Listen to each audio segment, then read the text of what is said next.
त्र्यंबकं यजामहे सुगन्धिपुष्टिवर्धनम् उर्वारुकमिव बन्धनान् मृत्योर्मोक्षयः मामर्ताते। हे जीवात्मा, बड़े अच्छे कर्म किए तो ये मानुष तन पावा। 84 लाख योनियों में भ्रमता रहा, तब जाकर प्रभु ने कृपा की और तुझे ये मानुष जन्म में मिला। अब 84 लाख योनियों का वर्णन करें तो उसमें से 20 लाख योनियां तो जल में रहने वाले जीव जंतुओं की है, 9 लाख योनि कीट पतंगों की है और 11 लाख योनियां आकाश में उड़ने वाले पक्षियों की है।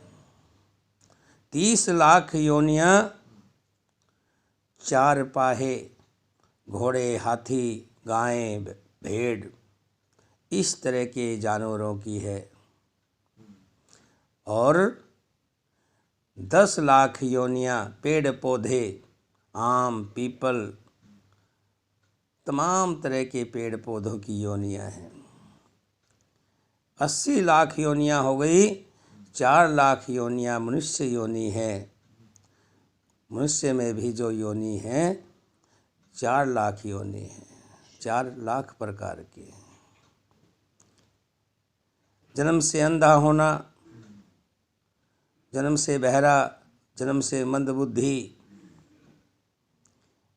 इस तरह से 84 लाख योनियों में भ्रमता रहा, जन्म मृत्यु के दुख पाता रहा।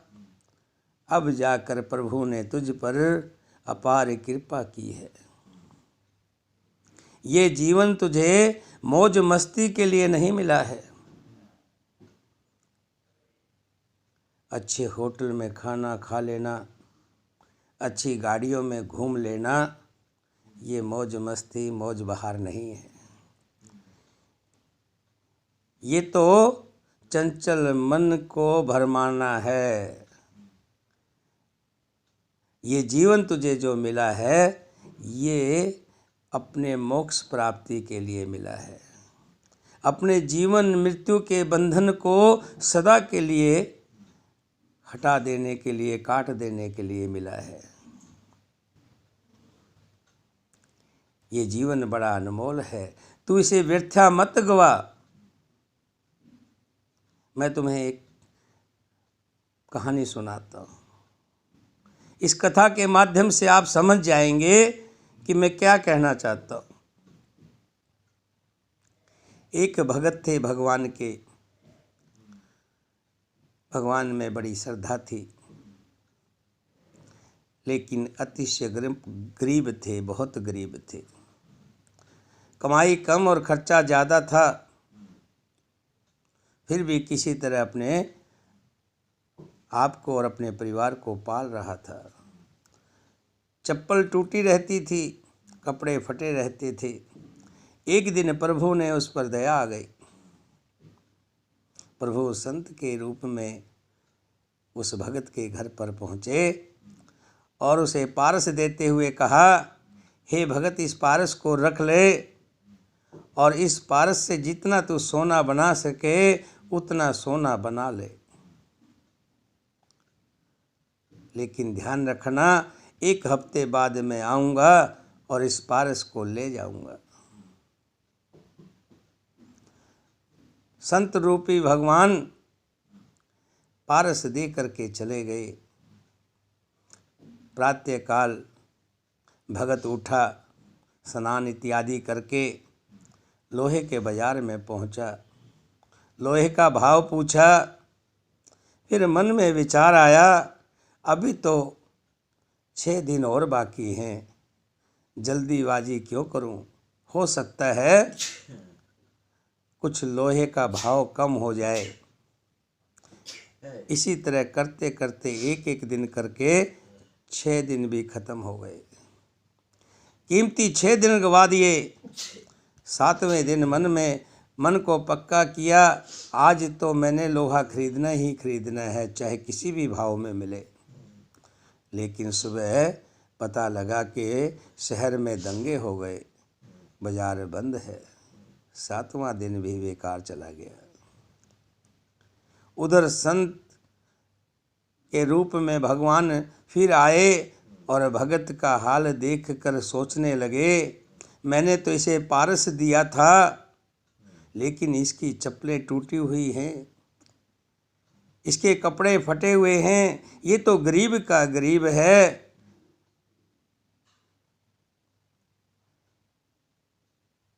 भगत कहने लगा, हे प्रभु,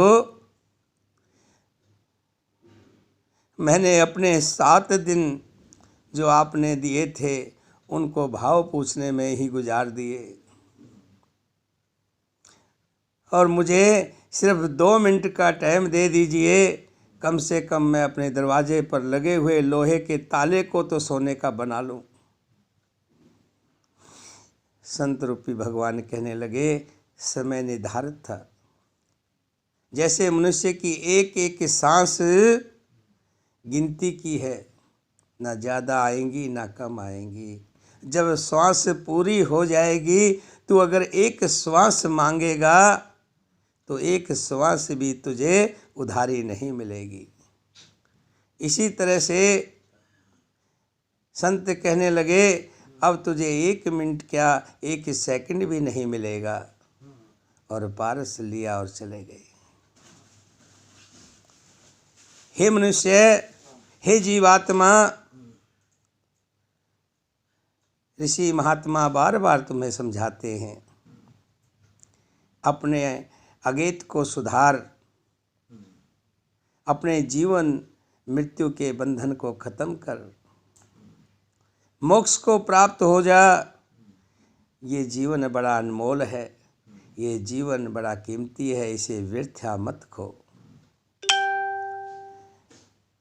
अपने माता पिता की सेवा कर, गुरुओं का मान सम्मान कर, कथा कीर्तन सत्संग का रसपान कर, और हमेशा मन में प्रभु का ध्यान करते हुए सोते उठते बैठते खाते पीते श्री राम जय जय राम, श्री राम जय जय राम, बोलो श्री राम जय राम। इसको गाता रहे, जितने भी कर्म कर प्रभु के अर्पित करता जा। कृष्ण भगवान ने गीता में कहा है, हे पार्थ, मैं कर्मों में लिप्त नहीं होता। कर्म प्रधान विश्व रच राखा। कर्म तो इस संसार में आए हैं तो करना है, लेकिन कर्मों को अपने ऊपर मत ले। ये मेरा है, ये मैंने किया है, तेरा कुछ नहीं है। जो आज तेरा है वो कल किसी और का था, जो आज तेरा है कल और किसी का होगा।